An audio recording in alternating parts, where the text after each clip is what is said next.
উহুদের ময়দানে প্রাণের নবী সাল্লাল্লাহু আলাইহি ওয়াসাল্লামের দন্দন মোবারক শহীদ হয়ে গেছে, একটা দাঁত ভেঙে গেছে, কঠিন পরিস্থিতি, নবীর অবস্থা সঙ্গীন, এমন অবস্থা যে জানে বাঁচা কঠিন, মুসলমানরা জানে বাঁচতে পারবে না, এমন অবস্থার মধ্যে আল্লাহ পাক শেষ মুহূর্তে বিজয় দিয়েছেন, কিন্তু নবীজির দন্দন মোবারক শহীদ হয়ে গেছে। খবর শুনেছেন ওয়াইস কারনী, আমার নবীর দাঁত শহীদ হয়ে গেছে, দাঁত মোবারক শহীদ হয়ে গেছে, পড়ে গেছে। সাহাবারাও কাছে ছিলেন, ব্যথায় ব্যতীত, কাঁদতে কাঁদতে জর্জরিত, আমার নবীর দাঁত পড়ে গেছে। নবীজিকে জড়ায় ধরছেন, ব্যারিকেড করছেন, কোন কাফের যেন নবীজির কাছে আসতে না পারে, কোন অবস্থাতেও যেন নবীজির গায়ে আঘাত না করতে পারে। শত শত সাহাবী ব্যারিকেড দিয়ে দিচ্ছেন, আমাদেরকে মেরে তারপরে নবীর কাছে যেতে হবে। আর আসতে পারে নাই কাফেররা, কাছে আর আসতে পারে নাই, কোনো না কোনো এক অ্যাক্সিডেন্টলি দাঁতটা শহীদ হয়ে গেছে। সাহাবারা তো এইভাবে নবীজিকে আঁকড়ায় ধরলেন, বাঁচায় রাখলেন, ব্যারিকেড দিয়ে রাখলেন। আর ওয়াইস কারনী তো ওই তার গ্রামের বাড়িতে মহব্বত কিভাবে দেখাবেন, পাথর নিয়ে দাঁত ফেলে দিলেন, বললেন আমার নবীর মুখে দাঁত থাকবে না আর আমার দাঁতটা থাকবে, হতে পারে না। একটা ভেঙে বলে যদি আমার নবীর দাঁত এইটা না ভেঙে ওইটা ভেঙে থাকে, ওইটাও ভাঙলেন, বলে এটা না ভেঙে যদি ওইটা ভেঙে থাকে, চাপার দাঁত সবগুলো ফেলে দিলেন। ভালোবাসা কাকে বলে? কিন্তু সেই ভালোবাসার আবদার করতে করতে জীবন শেষ হয়ে গেল। নবীজি চলে গেলেন। একদিন আবু বকর সিদ্দিক রাদিয়াল্লাহু আনহু সাহাবাদের এক জামাত নিয়ে নবীর শেষ গায়ের জুব্বা, নবীর গায়ের সর্বশেষ জুব্বা সকল সাহাবারা আকাঙ্ক্ষা করতেছিলেন, এই জুব্বাটা হয়তো নবীজি আমাকে উপহার দিয়ে যাবেন, যে মরে গেলে জুব্বাটা তুমি নিয়ে নিও, মরে গেলে তুমি নিয়ে নিও। সবাই আকাঙ্ক্ষিত, কাকে বলে এই বরকতের জুব্বা কে পাবে? নবীজি ঘোষণা দিলেন, আবু বকর রাদিয়াল্লাহু আনহুকে ডেকে এনে এই জুব্বাটা, কারনুন শহরে একজন ব্যক্তি আছে, তার নাম ওয়াইস, তাকে দিবে। আল্লাহু আকবার, আল্লাহু আকবার। সেই ওয়াইস কারনী জামা পাইলেন, তার মানে উনি নিশ্চিত হয়ে গেলেন আমার জীবদ্দশায় আর নবীজিকে দেখতে পারলাম না, আর দেখতে পারলাম না, দেখার সুযোগ হলো না। আলহামদুলিল্লাহ, আল্লাহ পাকের বহুত বড় দয়া, বহুত বড় মেহেরবানি। আল্লাহ পাক আপনি আমার প্রতি দয়াবান, মেহেরবান, তিনি রহমান রাহিম, তার চেয়ে দয়াবান দুনিয়াতে আর কেউ নাই, আখেরাতেও তার চেয়ে দয়াবান আর কাউকে পাবো না। একমাত্র একজনকে দিয়েছিলেন আল্লাহ পাকে সেই দয়ার একটা নমুনা দেখানোর জন্য, রাসূল পাক সাল্লাল্লাহু আলাইহি ওয়াসাল্লামকে। তিনিও ছিলেন রাহমাতুল লিল আলামিন। আল্লাহ রাব্বুল আলামিন রহমান রাহিম, আর তার প্রিয় নবী সাইয়্যিদুল মুরসালিন রাহমাতুল লিল আলামিন, তার উপাদেয় হয়েছে রাহমাতুল লিল আলামিন। সমস্ত জগতের দয়া, দয়া কাকে বলে নবীজির কাছে ছিল, মায়া ভালোবাসা কাকে বলে নবীজির কাছে ছিল। নবীজির কাছে ছিল সেই দয়া মায়া। এক বুড়ি যাইতেছে, নবীজি যখন মক্কা বিজয় করে ফেলেছেন, গাঠি নিয়ে বুড়ি যাইতেছে, পলাইতেছে যে আমি মুহাম্মদকে অনেক কষ্ট দিছি, মুহাম্মদকে অনেক জ্বালাতন করছি। সম্ভবত ওই বুড়ি, যে বুড়ির পায়ের কাঁটা বিছাইয়া দিত, আর উনি না হইলে অন্য কোনো বুড়ি। গাঠি নিয়ে যাইতে পারে না। আরবের রাস্তাঘাট এত কঠিন যে রাস্তা দিয়া চলা তখনকার সময়ে, এখন তো আলহামদুলিল্লাহ এখন তো সারা বিশ্বের মধ্যে উন্নত মানের রাস্তা, উন্নত মানের গাড়ি, সবকিছুই সর্বোচ্চ অত্যাধুনিক। ওই সময়ের অবস্থা ছিল এমন যে পায়ে হাঁটা ছাড়া কোনো গতি ছিল না। বের হয়ে অটোতে উঠে যাবেন এমন সুযোগ ছিল না। এই 2-3 গাড়ি নিয়ে আসে যাইতে পারে না, পলাইতেছে, সব কাফেররা পলাইতেছে, বুড়িও পলাইতেছে।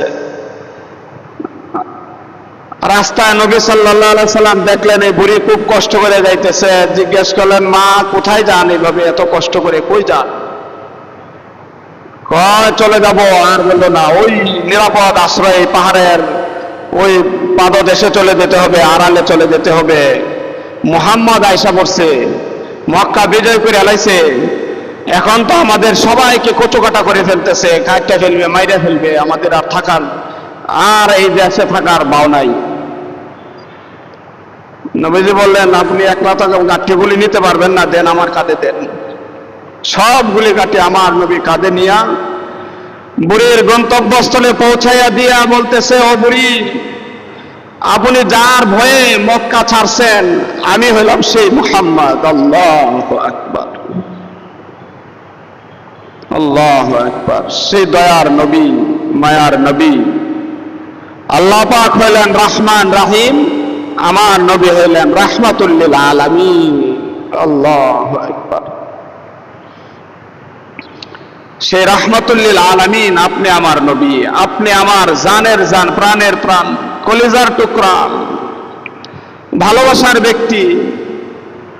আল্লাহুম্মা ইন্নী আসআলুকা হুব্বাকা, আল্লাহ আমি তোমার ভালোবাসা চাই। বলেন আল্লাহুম্মা ইন্নী আসআলুকা হুব্বাকা, বলেন আল্লাহুম্মা ইন্নী আসআলুকা হুব্বাকা, হে আল্লাহ তোমার ভালোবাসা চাই।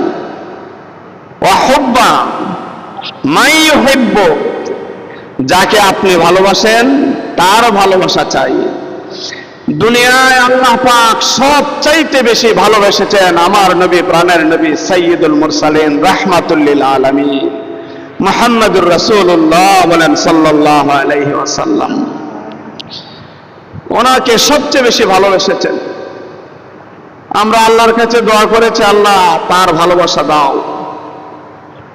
সেই ভালোবাসা চাইতে চাইতে চাইতে চাইতে আল্লাহ পাক সেই ভালোবাসার ব্যক্তিকে তার ভালোবাসার ব্যক্তির সাথে মিলিয়েই দেবে, এতে কোনো সন্দেহ নাই, মিলাবেই। কিন্তু অন্তর দিয়ে ভালোবাসা চাইতে হবে। বলে কত বছর চাবো, কত বছর চাইবো সেই ভালোবাসা? বছরের হিসাব নাই, চাইতেই থাকো, চাইতেই থাকো, সারা জিন্দিগিতে, জিন্দিগি ভর চাইতে থাকো। বলে চাইতে চাইতে তো বুড়া হয়ে গেলাম, কিন্তু আমি তো চাইয়া নবীজির কাছে আর যেতে পারলাম না। ওয়াইস কারনি, ওয়াইস কারনির নাম শুনছেন তো? ওয়াইস কারনি নাম ছিল ওয়াইস। উনি কার্নুন নামক স্থানে বসবাস করতেন বলে নাম হয়েছে শেষে ওয়াইস কারনি। ওনার অন্তরে নবীর ভালোবাসা, আবু বকর সিদ্দিক, হযরত ওমর রাদিয়াল্লাহু আনহু, উসমান, আলী রাদিয়াল্লাহু আনহুমা, ওনাদের চাইতে ভালোবাসা কম ছিল না ওনার অন্তরে। সারা জিন্দেগি ভর এই ভালোবাসার ব্যক্তির সাথে মিলার জন্য চাইলেন, সাক্ষাৎ করবার চাইলেন, সাক্ষাৎ আর হলো না। কেমন ভালোবাসা এসেছেন! উহুদের ময়দানে প্রাণের নবী সাল্লাল্লাহু আলাইহি ওয়াসাল্লামের দণ্ডন মোবারক শহীদ হয়ে গেছে, একটা দাঁত ভেঙে গেছে, কঠিন পরিস্থিতি, নবীর অবস্থা সঙ্গীন, এমন অবস্থা যে জানে বাঁচা কঠিন, মুসলমানরা জানে বাঁচতে পারবে না, এমন অবস্থার মধ্যে আল্লাহ পাক শেষ মুহূর্তে বিজয় দিয়েছেন, কিন্তু নবীজির দণ্ডন মোবারক শহীদ হয়ে গেছে। খবর শুনেছেন ওয়াইস কারনি, আমার নবীর দাঁত শহীদ হয়ে গেছে, দাঁত মোবারক শহীদ হয়ে গেছে, পড়ে গেছে। সাহাবারাও কাছে ছিলেন, ব্যথায় ব্যথিত, কাঁদতে কাঁদতে জর্জরিত, আমার নবীর দাঁত পড়ে গেছে। নবীজিকে জড়ায় ধরছেন, ব্যারিকেড করছেন, কোনো কাফের যেন নবীজির কাছে আসতে না পারে, কোনো অবস্থাতেও যেন নবীজির গায়ে আঘাত না করতে পারে। শত শত সাহাবী ব্যারিকেড দিয়ে ফেলছেন, আমাদেরকে মেরে তারপরে নবীর কাছে যেতে হবে। আর আসতে পারে নাই কাফেররা, কাছে আর আসতে পারে নাই। কোনো না কোনো এক অ্যাক্সিডেন্টলি ডাক্তার শহীদ হয়ে গেছে। সাহাবারা তো এইভাবে নবীজিকে আঁকড়ায় ধরলেন, বাঁচায় রাখলেন, ব্যারিকেড দিয়ে রাখলেন। আর ওয়াসকারনি তো ওই তার গ্রামের বাড়িতে মহব্বত কিভাবে দেখাবেন, পাথর নিয়ে দাঁত ফেলে দিলেন, বললেন আমার নবীর মুখে দাঁত থাকবে না আর আমার দাঁতটা থাকবে, হতে পারে না। একটা ভেঙ্গে বলে যদি আমার নবীর দাঁত এইটা না ভেঙ্গে ওইটা ভেঙ্গে থাকে, ওইটাও ভাঙলেন, বলে এটা না ভেঙ্গে যদি ওইটা ভেঙ্গে থাকে, চাপার দাঁত সবগুলো ফেলে দিলেন। ভালোবাসা কাকে বলে? কিন্তু সেই ভালোবাসার আবদার করতে করতে জীবন শেষ হয়ে গেল। নবীজি চলে গেলেন। একদিন আবু বকর সিদ্দিক রাদিয়াল্লাহু আনহু সাহাবাদের এক জামাত নিয়ে নবীর শেষ গায়ের জুব্বা, নবীর গায়ের সর্বশেষ জুব্বা সকল সাহাবারা আকাঙ্ক্ষা করতেছিলেন, এই জুব্বাটা হয়তো নবীজি আমাকে উপহার দিয়ে যাবেন, যে মরে গেলে জুব্বাটা তুমি নিয়ে নিও, মরে গেলে তুমি নিয়ে নিও। সবাই আকাঙ্ক্ষিত, কাকে বলে এই বরকতের জুব্বা কে পাবে? নবীজি ঘোষণা দিলেন, আবু বকর রাদিয়াল্লাহু আনহুকে ডেকে এনে এই জুব্বাটা, কারনুন শহরে একজন ব্যক্তি আছে, তার নাম ওয়াইস, তাকে দিবা। আল্লাহু আকবার, আল্লাহু আকবার। সেই ওয়াসকারনি জামা পাইলেন, তার মানে উনি নিশ্চিত হয়ে গেলেন আমার জীবদ্দশায় আর নবীজিকে দেখতে পারলাম না, আর দেখতে পারলাম না, দেখার সুযোগ হলো না। দেখেন, এত ভালোবাসার আবদার করার পরে নবীজির সাথে আর সাক্ষাৎ হলো না। আমরা ভালোবাসার আবদার করে কি লাভ হবে? বলে যে লাভ হবে দুনিয়ার জিন্দেগিতেই হয়তো আপনি সেই ভালোবাসার আবদার পূরণ হয়ে যাবে। 2002 থেকে আল্লাহর কাছে আবদার করতেছিলাম, আল্লাহ আমার নবীর সাথে, নবীর দেশে জন্ম হয় নাই, নবীর জমিনে জন্ম হয় নাই, নবীর জমানায় জন্ম হয় নাই, আমি কিভাবে আমার প্রাণের নবীর সাথে আমি বুক মিলাবো, কিভাবে আমি সাক্ষাৎ করব? কাঁদতে কাঁদতে 2, 3, 4, 5, 6, 7, 8 আল্লাহ পাক নিলেন। আলহামদুলিল্লাহ, আলহামদুলিল্লাহ। রওজা মোবারকের কাছে গিয়ে মনে হয়েছে যেন আমি আমার নবীজিকে সামনে পেয়েছি, মনে হচ্ছে যেন সরাসরি কথা বলছি, মনে হচ্ছে যেন আমার নবী আমার কথা শুনতেছেন। হাদিসে পাকে আসছে, নবীজিকে সালাম দিলে নবী সরাসরি শুনে, নবী আপনাকে দেখে আপনার কথা শুনে এই সালামের উত্তর সরাসরি নবীজি দেন। এই জন্য বলা হয়েছে তুমি নবীর রওজার কাছে গিয়ে বলবে, আসসালাতু আসসালামু আলাইকা ইয়া আইয়ুহান নাবিয়্যু, আসসালাতু আসসালামু আলাইকা ইয়া রাসূলুল্লাহ। ইয়া শব্দ উল্লেখ হয়, ইয়া রাসূলুল্লাহ, এই ইয়া রাসূলুল্লাহ শব্দ উল্লেখ করতে হবে একমাত্র নবীজির রওজার কাছে গিয়ে। কেন? বলে যে তুমি এইখানে ইয়া রাসূলুল্লাহ উল্লেখ করবে এই কারণে, ইয়া শব্দ উল্লেখ হয় আমনা সামনা দুইজন থাকলে, সামনা সামনি দুইজন থাকলে। আর যদি উনি দূরে থাকে তাহলে ওই বেলায় ইয়া বলা যাবে না, তখন আমরা ইয়া রাসূলুল্লাহ ইয়া হাবিবাল্লাহ বলা যাবে না, বলতে পারবে না। কারণ এই শব্দটা উল্লেখ হয় একমাত্র আমনা সামনা থাকলে। নবীজির রওজার কাছে গিয়ে ইয়া রাসূলুল্লাহ বলতে হবে এই কারণে যে উনি আপনার আমনা সামনা থাকে। আল্লাহু আকবার। 2 থেকে নিয়ে 17 বছর অতিবাহিত, 2008 থেকে নিয়ে 17 বছর অতিবাহিত হলো। নবীর আশা আকাঙ্ক্ষা, সাক্ষাতের আকাঙ্ক্ষা করতে করতে করতে করতে একদিন 2 দিন না, 17টা বছর সেই আবদার করতেই ছিলাম। আল্লাহ পাক আপনাদের দোয়ায়, উস্তাদদের মহাব্বতে, মা বাবা মায়ের দোয়ায় আল্লাহ পাক এই বছর আবার নিয়েছিলেন। মনে হয়েছে যেন নবীজির সাথে সরাসরি কথা বলেছি। বিদায় বেলায় চোখের পানি ছাড়তে ছাড়তে বলেছি, ইয়া রাসূলুল্লাহ, কাছে গিয়ে বুধবার দিন, মঙ্গলবার দিন ওইখান থেকে রওনা দিয়েছি, 11টা-10টার সময় নবীজির কাছ থেকে বিদায় নিয়েছি। মনে হচ্ছে যেন সরাসরি সামনে থেকে বিদায় নিয়েছি। বলেছি, ইয়া রাসূলুল্লাহ, আমাকে এই শেষ বিদায় দিয়েন না, আমি আবার আসতে চাই। শেষ বিদায় না, আমাকে আবার আনার জন্য নবী, ইয়া রাসূলুল্লাহ, আল্লাহর কাছে আবার আপনি মঞ্জুর করান, আবার যেন যেতে পারি। তো বলতেছিলাম যে কথাটা, সেই ভালোবাসা চাইতে থাকেন, নবীর ভালোবাসা আল্লাহর কাছে চাইতে থাকেন। পয়সা লাগে না, ওইখানে যাওয়ার জন্য কোটিপতি হওয়ার প্রয়োজন নাই, টাকার প্রয়োজন নাই, টাকা থাকলে যাওয়া যায় না।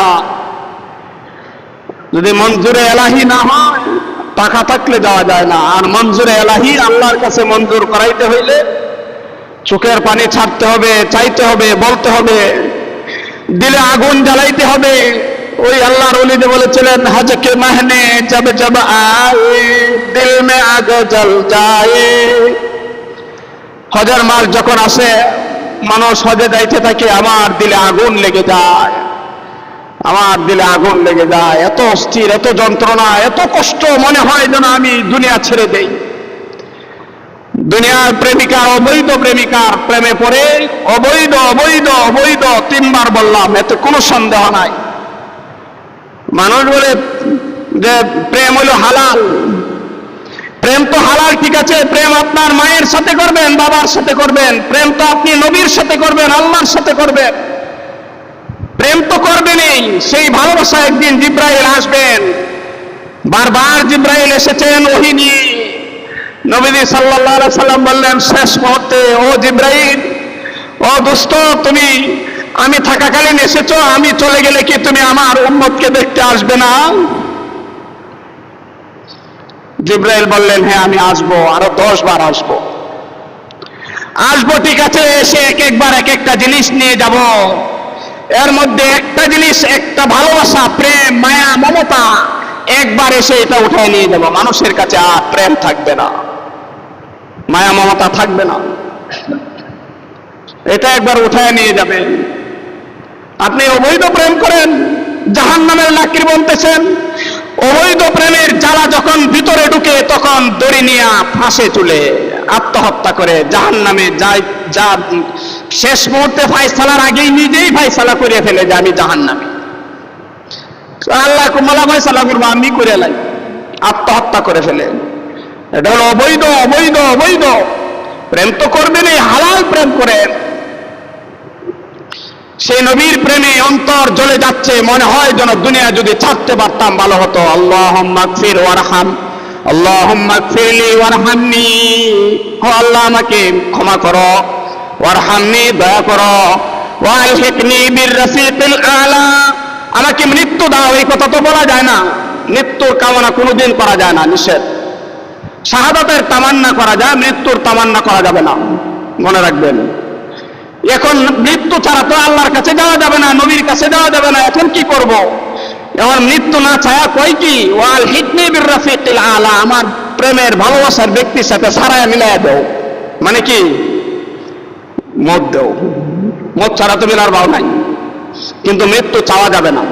যেমন আপনাদের কাছে একবার বলেছিলাম, আল্লাহর কাছে এইভাবে কখনো আবদার করবেন না, হে আল্লাহ আমাকে ধন দাও, দৌলত দাও, অনেক সম্পদ দাও, এইভাবে বলা যাবে না। বরং বলতে পারবেন সম্পদের কথা এইভাবে, আল্লাহ আমাকে আরো বেশি করে জাকাত দেওয়ার তৌফিক দাও। এই বছরে 1 লক্ষ টাকা জাকাত দিয়েছি, আগামী বছর 2 লক্ষ টাকা জাকাত দেওয়ার তৌফিক দাও, আগামী বছরে 1 কোটি টাকা জাকাত দেওয়ার তৌফিক দাও। আমাদের সাথে এবার এক ভাই গেছিলেন, তার পরিবারে 8 জন সদস্য, 8 জনকেই নিয়ে গেছেন। 2 কোটি টাকা জাকাত দেয় প্রতি বছর। উনি আবদার করে, আল্লাহ আমি যেন 4 কোটি টাকা জাকাত দিতে পারি। তার মানে কি, জাকাত দিতে পয়সা লাগবে না, ধনী হইতে হবে না। কিন্তু ধনী হই, বড় লোক হই, টাকা পাই, এই আবদার করা যাবে না। মূলত কিন্তু জাকাতের আবদারটা করা হয়েছে মানে দুনিয়ার টাকার আবদারই হয়ে গেছে এটা। তো বলতেছিলাম যে এই কথাটা, আল্লাহর প্রেম চাইতে চাইতে চাইতে মৃত্যু ছাড়া তো সাক্ষাৎ সম্ভব না। এই জন্য মৃত্যু তো চাওয়া যাবে না, চাইতে হবে এইভাবে, আমার প্রেমিকার সাথে, আমার প্রেমের সাথে, আমার প্রেমিকের সাথে, আমার নবীর সাথে আমাকে তাড়াতাড়ি সাক্ষাৎ করাও। আল্লাহ পাক হয়তো দুনিয়াতেই আল্লাহর নবীর রওজা মোবারকের কাছে নিয়ে যাবেন, আর না হয়তো ওয়াসকারনির মতো মৃত্যুর পরে সেই ভালোবাসা প্রাপ্ত হবেন, এতে কোনো সন্দেহ নাই। কিন্তু চাইতে হবে, উজিবু দাওয়াতাদ দাঈ ইযা দাআন ওয়া ইন্নাকা লা তুখলিফুল মিআদ। আল্লাহ পাক ওয়াদা ভঙ্গ করেন না। আল্লাহ পাক ওয়াদা করছেন, আপনি আল্লাহর কাছে যা চাবেন, উদউনি আস্তাজিব লাকুম, ও গোলাম, ও বান্দা, তুই আমার কাছে চা, আস্তাজিব লাকুম, আমি তোর চাওয়া মঞ্জুর করব, তোর দরখাস্ত মঞ্জুর করে দেব। আল্লাহু আকবার। সেই ভালোবাসা, সেই মহব্বত আল্লাহ রাব্বুল আলামিনের কাছে চাইতে থাকলে আল্লাহ পাক অবশ্যই আপনি আমাকে রওজা মোবারক না দেখাইয়া, নবীর সাথে সাক্ষাৎ, রুহানি সাক্ষাৎ না করাইয়া আল্লাহ পাক আপনি আমাকে নেবেন না। সেই ভালোবাসার আল্লাহ পাকের মহব্বতের, নবীর মহব্বতের শরাব পান করাইয়া কলিজাকে অবশ্যই ঠান্ডা করবেন, শান্ত করবেন। আল্লাহ রাব্বুল আলামিন আপনি আমার জন্য রহমান রাহিম, আর আপনি আমার নবী সাইয়্যিদুল মুরসালিন রাহমাতুল লিল আলামিন, আপনি আমার জন্য রাহমাতুল লিল আলামিন। আল্লাহ রহমান, আমার নবী রাহমাতুল লিল আলামিন। আল্লাহর কাছে চাইলে, নবীর কাছে চাইলে আল্লাহ পাক নবীর ভালোবাসা, আল্লাহর ভালোবাসা অবশ্যই আপনি আমাকে দিবেন ইনশাআল্লাহ, এতে কোনো সন্দেহ নাই। আল্লাহ পাক আপনি আমাকে আশেকে রাসূল বানান, আপনি আমাকে আল্লাহ পাকের ইশক ও মহব্বত দ্বারা আমাদের অন্তরকে শান্ত করুন। আল্লাহ পাক আমাদের এই আজকের এই আবদার সব কবুল করুন বলে আমিন।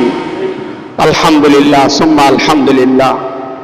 আল্লাহ পাকের দয়ায়, আল্লাহ পাকের মেহেরবানিতে আমরা আল্লাহর ঘরে সহযোগিতা করার সুযোগ পেয়েছি। আলহামদুলিল্লাহ। রুহুল ভাই কত টাকা দিচ্ছেন? 1000 টাকা দান করছেন। আলহামদুলিল্লাহ। রুহুল ভাইয়ের বাবা মারা গেছেন, আল্লাহ পাক তার বাবাকে মাফ করুন, জান্নাত নসিব করুন, রুহুল ভাইয়ের নেক মকসদ পুরা করুন বলে আমিন। আরো আছে কেউ?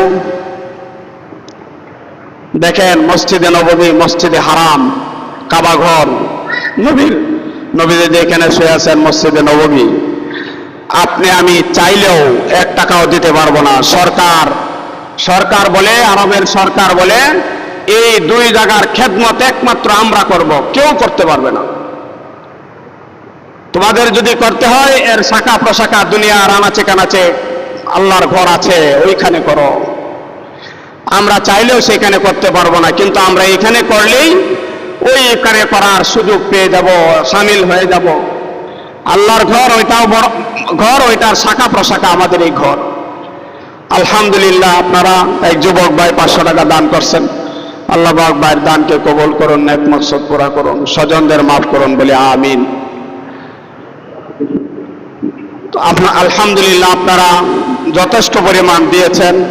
আপনাদের এই দানের কথা আমি আল্লাহর কাছে বারবার বলি, আল্লাহ তোমার এই বান্দারা বিদেশি সহযোগিতা ছাড়া এত বড় একটা মসজিদ তোমার এই বান্দাদেরকে দিয়া তুমি করাইছো, আল্লাহ তুমি তোমার এই বান্দাদের নেক মকসদ সব পুরা করে দাও। বারবার দোয়া করি, শুকরিয়া আদায় করি। আসলে এত সুন্দর করছেন, এত বড় মসজিদ করছেন, এটা আল্লাহ পাক না করাইলে কারো পক্ষে সম্ভব ছিল না।